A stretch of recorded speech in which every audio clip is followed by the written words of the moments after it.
பார்வையாளர் அனைவருக்கும் தமிழம் மலையொலியின் அன்பு வணக்கம். இன்று நாம் பார்க்க இருக்கின்ற தலைப்பு அண்ணன் சீமான் அவர்களினுடைய அதிரடி அறிவிப்பு, வலிமையில் பெருகுகின்ற நாம் தமிழர் கட்சி. இது குறித்து நம்ம பேச இருக்கிறோம். அதே போல் அண்ணன் சீமான் அவர்கள் நேரடியாக இறங்கி கட்டமைப்பு பணிகளை, இன்னும் சொல்லப்போனால் கிளை அளவிற்கு என்ன மாதிரியான கட்டமைப்பு முறை வேண்டும் என்று நேரடியாக இறங்கி பார்வையிட்டு கொண்டிருக்கின்றார். அதனுடைய அறிவிப்பு தொடர்ச்சியாக வந்துக்கிட்டு இருக்கு. அதே போல் இந்த புதிய கட்டமைப்புகளுக்கான அறிவிப்பு, புதிய கட்டமைப்பு பொறுப்பாளர்களுக்கான அறிவிப்பு தொடர்ச்சியாக வந்து கொண்டிருக்கின்றது. இதனுடைய நோக்கம் கிராமங்கள் தோறும் கிளையை கட்டுகின்ற, கிளையாக வேர் பரப்புகின்ற ஒரு முயற்சியை மிக சிறப்பாக செய்து கொண்டிருக்கிறது. அது குறித்து நம்ம பேச இருக்கிறோம்.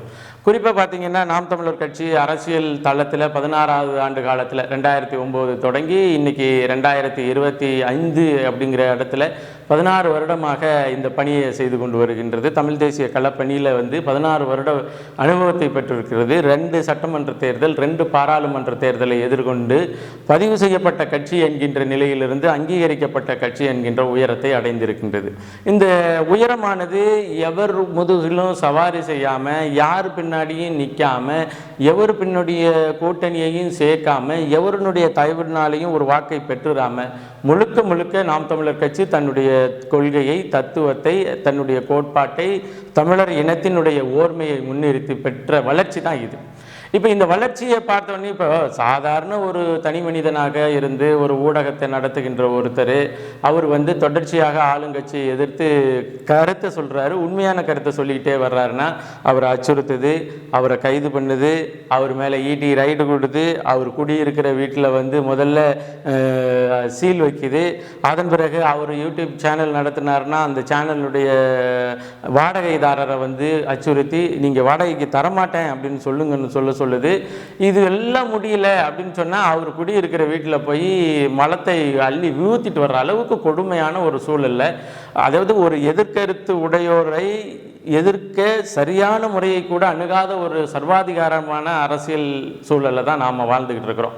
அப்போ ஒரு சாதாரண ஒரு யூடியூபருக்கு, ஒரு ஊடகவியலாளருக்கு நேருக்கு இவ்வளவு பிரச்சனைன்னா, ஒரு அரசியல் கட்சியாக இதே திராவிட அரசியல் கட்சியினுடைய எல்லா மொள்ளமாரித்தனத்தையும் போட்டு உடைச்சி வளர்ந்து கொண்டு இருக்கின்ற இந்த கட்சியின் மீதும், இந்த கட்சியை வழிநடத்தி செல்கின்ற நாம் தமிழர் கட்சியினுடைய தலைமை ஒருங்கிணைப்பாளர் மீதும் எவ்வளவு வன்மம் இருக்கும், எவ்வளவு கோபம் இருக்கும், எவ்வளவு சூழ்ச்சியை கட்டவிழ்த்து விடப்பட்டிருக்கும் அப்படின்னு நாம் சொல்ல வேண்டியதில்லை. உங்களுக்கு இந்த 16 வருடமாக இந்த திராவிட தலகர்த்தர்களும் திராவிட தளமும் நம் மீது வைக்கின்ற எல்லா விமர்சனங்களையும் நீங்கள் கூர்மையாக பார்த்துட்டு வந்தீங்கன்னா, முதல்ல தலைவரை பார்த்தது குற்றம், பிரிவினைவாதி.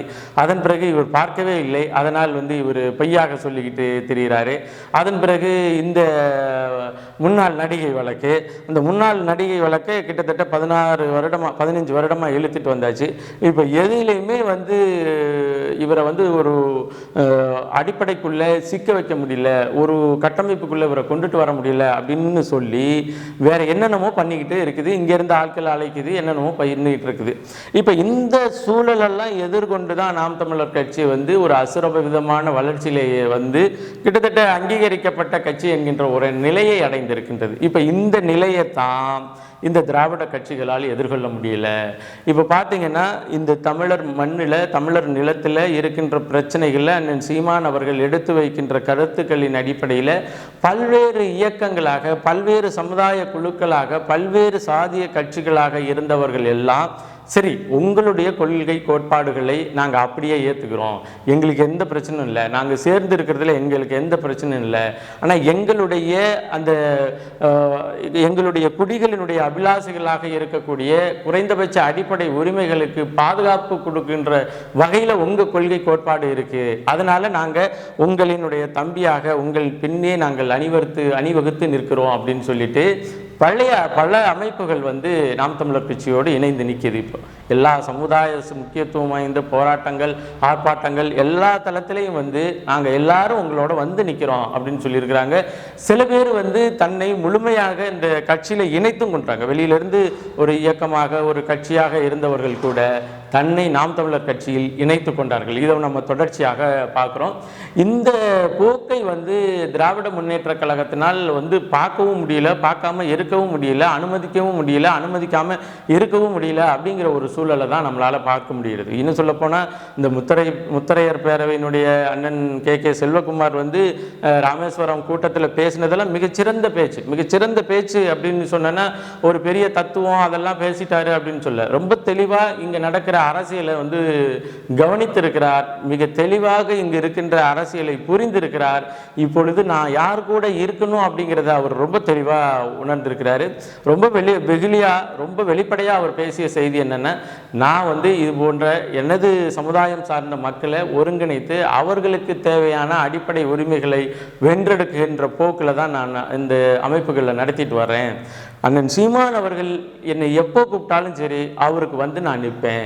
அவர் ஒரு தொகுதியில் நின்னா என்னுடைய மஞ்சள் படையை கொண்டு வந்து அந்த இடத்துல நிறுத்தி நான் வேலை செய்வேன்.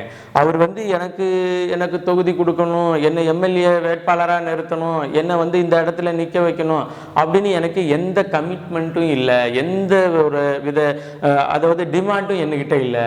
தம்பி வாடான்னு சொன்னால் நான் வந்து நிற்பேன், இதை செய்யடான்னு சொன்னால் இதை செய்வேன்.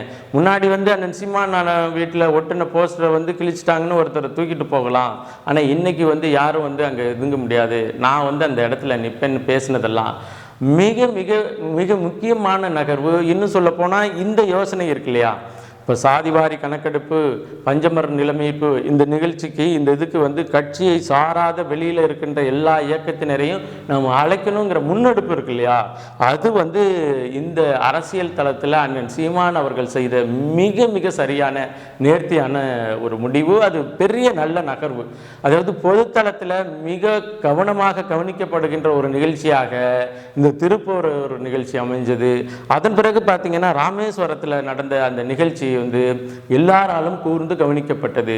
சரி, இதுல கூட ஒருத்தர் சாதியா போய் நிற்கிறாரு, அல்லது அந்த சாதிக்கான ஓட்டு வேணும்னு நிற்கிறாரு, சாதிவாரி கணக்கெடுப்பு கூட்டத்துக்கு இல்லை இவங்கெல்லாம் போறது இயற்கை, இன்னும் சொல்ல போனா பஞ்சமர நிலத்துக்கு மீட்பில் வந்து இவங்களுக்கெல்லாம் பங்கு கிடைக்கும்னு போறாரு அப்படின்னு எல்லாம் பேசினதெல்லாம் போய் மீனவர் பிரச்சனைக்காக, ஒரு இனத்தின் பிரச்சனைக்காக, இது ஒரு மீனவருடைய பிரச்சனை இல்லை, அவன் தமிழர் என்கின்ற ஒரு இனமாக இருக்கிறதுனால தான் அவனுக்கு இந்த பிரச்சனை நேருது அப்படின்னு ஒரே இடத்துல போய் நின்னதெல்லாம் தமிழக அரசியலில் மிக மிக முக்கியமான ஆகச்சிறந்த முன்னெடுப்பு. இது நாம சொல்லலை, நம்ம கட்சிக்காரங்க செய்கிறாங்க, நம்ம அண்ணன் செஞ்சுட்டாரு அப்படிங்கிறதுக்காக பேசல. பொதுத்தளத்திலிருந்து மிக பெரிய வரவேற்பை பெற்று இந்த நிகழ்வானது நடந்து கொண்டிருக்கின்றது. இப்போ இந்த சூழலில் தான் அண்ணன் சீமான் அவர்கள் மிக முக்கியமான அதிரடியான அறிவிப்பை அறிவித்திருக்கிறார். அப்படி என்ன அறிவிப்பு அப்படின்னு சொன்னால், கட்டமைப்பு பணிக்கான ஒரு முக்கியமான சூத்திரம். என்ன கட்டமைப்புன்னா, ஒரு சட்டமன்ற தொகுதி இருக்குது, அந்த சட்டமன்ற தொகுதியில் வந்து வாக்ககத்தினுடைய எண்ணிக்கையை பொறுத்து உள்கட்டமைப்புகளை நீங்கள் வலுப்படுத்துங்க. இப்போ ஒரு சட்டமன்ற தொகுதினா அதை நீங்கள் ஒரு சட்டமன்ற தொகுதியாக கருத வேண்டாம், அதை ஒரு மண்டலமாக கருதுங்க. அப்போ ஒரு மண்டலம்னா அதுக்கு கீழே வந்து மாவட்டமான வகை பிரிப்புகள் இருக்கணும். அந்த வகை பிரிப்புகளின் அடிப்படையில் இப்போ 60லிருந்து 80 வாக்ககங்கள் கொண்ட ஒரு பகுதியை வந்து ஒரு மாவட்டமாக, கட்சி மாவட்டமாக அறிவிங்க.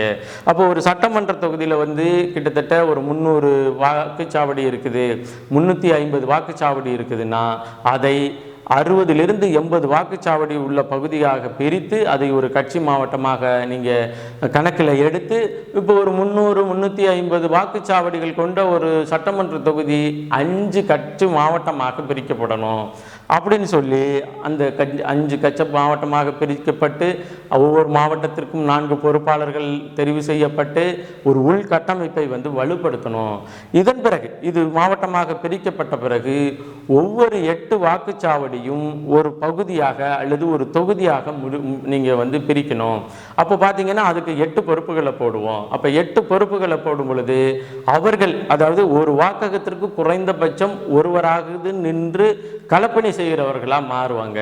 அதன் பிறகு ஒரு வாக்ககத்தை ஒரு கிளையாக கருதி ஒவ்வொரு வாக்ககத்திலும் ஒரு 10 நாம் தமிழர் பிள்ளைகளை தேர்தல் நேரத்தில் நிறுத்த வேண்டிய கட்டாயத்தில் இந்த வேலைகளை செய்து கொண்டு இருக்கிறாங்க. அதுக்கு பார்த்தீங்கன்னா நிறைய கட்டமைப்பு பணி எல்லா இடத்துலையும் போகிற இடங்களெல்லாம் கட்டமைப்பு பணிகளை அண்ணன் சீமான் அவர்கள் ரொம்ப கூர்மையாக பார்த்துட்டு இருக்கிறாரு. இப்போ பார்த்தீங்கன்னா நாம் தமிழர் கட்சியினுடைய அந்த போக்கு எல்லாமே நீங்கள் பார்த்து ரொம்ப கவனிச்சுட்டு வருவீங்க. இப்போ என்ன பார்த்தீங்கன்னா, நான் வந்து சேலம் மாவட்டத்தினுடைய மேலிட பார்வையாளராக போட்டிருந்தாங்க. அதே போல் கட்டமைப்பு தான் இந்த இன்னைக்கு அறிவிப்பு வந்திருக்கு, நீங்கள் எல்லாரும் பார்த்துருப்பீங்க. சேலம் மாவட்டம் கலைகிறது, சேலம் மாவட்டத்தில் குண்டோடு காலி, சேலம் மாவட்டத்தில் அவர் அப்படியே கொத்தா பிரிச்சுட்டு போயிட்டாரு, சேலம் மாவட்டத்தில் அப்படி பண்ணிட்டாரு இப்படி பண்ணிட்டாரு அப்படின்னு சொன்னாங்க இல்லையா, அப்படின்னெல்லாம் ஒரு பிரேக்கிங் நியூஸ் போட்டாங்க இல்லையா. அது எவ்வளவு பெரிய பொய் அப்படிங்கிறத நீங்கள் பார்க்கணும். ஏன்னா இன்னைக்கு வந்திருக்கிற அறிவிப்பில் சேலம் மாவட்டம் 11 சட்டமன்ற தொகுதி இருக்குங்க. 11 சட்டமன்ற தொகுதியை பொறுத்தவரையிலையும் அந்த 11 சட்டமன்ற தொகுதி இப்போ நான் சொன்ன மாதிரி அண்ணன் அவர்கள் வழிகாட்டின முறையின்படி 60லிருந்து 80 வரையிலான வாக்குகளை கொண்டது ஒரு கட்சியினுடைய மாவட்டமாக கருதி, கட்சி மாவட்டமாக கருதி கிட்டத்தட்ட 45 கட்சி மாவட்டங்களை உருவாக்கியிருக்குது. 45 கட்சி மாவட்டங்களை உருவாக்கி ஒரு கட்சி மாவட்டத்திற்கு 4 பொறுப்பாளர் என்பதன் அடிப்படையில் 180 மாவட்ட கட்சி மாவட்ட பொறுப்பாளர்கள் சேலம் மாவட்டத்திற்கு மட்டும் உருவாக்கியிருக்கு. சேலம் மாவட்டத்தில் மட்டும் இருக்கிற 11 சட்டமன்ற தொகுதியில் கிட்டத்தட்ட 45 கட்சி மாவட்டங்களை உருவாக்கி 45 கட்சி மாவட்டத்திற்கு ஒரு கட்சி மாவட்டத்திற்கு 4 பொறுப்பாளர் என்பதன் அடிப்படையில் 180 கட்சி மாவட்ட பொறுப்பாளர்களை இன்னைக்கு நாம் தமிழர் கட்சியினுடைய தலைமை ஒருங்கிணைப்பாளர் கையெழுத்தோடு அறிவிப்பு செஞ்சிருக்கு. இன்னைக்கு அவர் போயிட்டாரு செவுரு போயிட்டாரு அப்படின்னு எல்லாம் சேலத்திலிருந்து பிரேக்கிங் நியூஸாக போட்டவங்க ஒரு மாவட்டத்திற்கு உட்பட்ட 11 சட்டமன்ற தொகுதியிலையும் ஒரே நேரத்தில் 180 கட்சி மாவட்ட பொறுப்பாளர்கள் அறிவிப்பு வந்திருக்கு. இதை எவனும் ஒரு பிரேக்கிங் நியூஸாக கூட போடலை. இப்போ அது மட்டும் இல்லை, இப்போ ஒரு சட்டமன்ற தொகுதி 4லிருந்து 5 கட்சி மாவட்டமாக பிரித்த பிறகு அந்த சட்டமன்ற தொகுதிக்கு ஒரு மண்டல ஒருங்கிணைப்பாளர். அப்போ பார்த்தீங்கன்னா 11 சட்டமன்ற தொகுதிக்கும் 11 மண்டல ஒருங்கிணைப்பாளர், 180 கட்சி மாவட்ட பொறுப்பாளர், 11 சட்டமன்ற அதாவது மண்டல பொறுப்பாளர் சேர்த்திங்கன்னா 191 பொறுப்பாளர். இது மட்டும் இல்லை, மாணவர் பாசறை, மகளிர் பாசறை, வீரத்தமிழர் முன்னணி, இளைஞர் பாசறை, சுற்றுச்சூழல் பாசறை, இதுபோல கிட்டத்தட்ட 20 மாநில பொறுப்பாளர்களினுடைய அறிவிப்பு சேலம் மாவட்டத்தில் மட்டும். சேலம் மாவட்டத்திற்கு உட்பட்ட 11 சட்டமன்ற தொகுதியிலிருந்து மட்டும் 20 மாநில ஒருங்கிணைப்பாளர்கள் கட்சி பாசறை அப்படி எல்லா பாசறையிலும் இருந்து பொறுப்பாளர்கள் அறிவிப்பு இன்னைக்கு வந்திருக்கு. இப்போ நீங்கள் பார்த்தீங்கன்னா 180 + 11 191 + ஒரு 20 கிட்டத்தட்ட 211 பொறுப்பாளர்களுக்கான அறிவிப்பு இன்னைக்கு நாம் தமிழர் கட்சியினுடைய தலைமையிலிருந்து வந்திருக்கு. இப்போ சேலம் அப்படி போயிடுச்சு, சேலம் துண்டாக உடைந்தது, சுக்குநூறாக உடைந்தது அப்படின்னு சொன்ன எவனுமே ஒரு கட்சி மாவட்டத்திலிருந்து ஒரு மாவட்டத்திலிருந்து கட்சி மாவட்ட அறிவிப்புகளாக கிட்டத்தட்ட 211 பொறுப்பாளர்கள் ஒரே நேரத்தில் அறிவிக்கப்படுகிறார்கள். இந்த செய்தியை ஒரு பெட்டி செய்தியாக கூட இல்லை, ஒரு குட்டி செய்தியாக கூட இவங்க போட மாட்டாங்க அப்படிங்கிறது தான். இப்போ நான் இதையே பங்கிட்டு கொள்கிறேன் அப்படின்னா, இது மாதிரியெல்லாம் கட்டமைப்பு போய்கிட்டு இருக்கு. இதை எந்த காட்சி ஊடகங்களும் காமிக்கிறது இல்லை. குறிப்பாக நம்மளை பற்றி அவதூறு பரப்புவதற்கும் நம்மளை பற்றி ஆகாத செய்திகளை போடுவதற்கும் நாம் செய்யாதவற்றை செய்தவையாக சித்தரித்து செய்திகளை போடுவதற்கும் காட்டுற ஆர்வத்தில் நமது கட்டமைப்பு குறித்து இவர்கள் ஒருபொழுதும் செய்தியை போடுவதில்லை. ஆனால் இது போன்ற மிக தீவிரமான கட்டமைப்புகள் நடந்து கொண்டு இருக்கின்றது. இப்போ நான் சொன்னது நான் சேலம் மாவட்டத்தினுடைய பொறுப்பாளராக இருக்கிறதுனால அந்த கட்டமைப்பை நான் விளக்கி சொல்லிக்கிட்டு இருக்கேன். அப்போ ஒவ்வொரு மாவட்டத்திற்கும் மேலிட பார்வையாளர்களை போட்டு அங்கிருந்து என்ன கட்டமைப்பு பணிகள் போயிட்டு இருக்கு அப்படிங்கிறத ஒவ்வொரு வாரியாக அந்த அறிக்கைகளை பெற்று மேலிடம் தலைமை கவனித்து கொண்டிருக்கின்றது.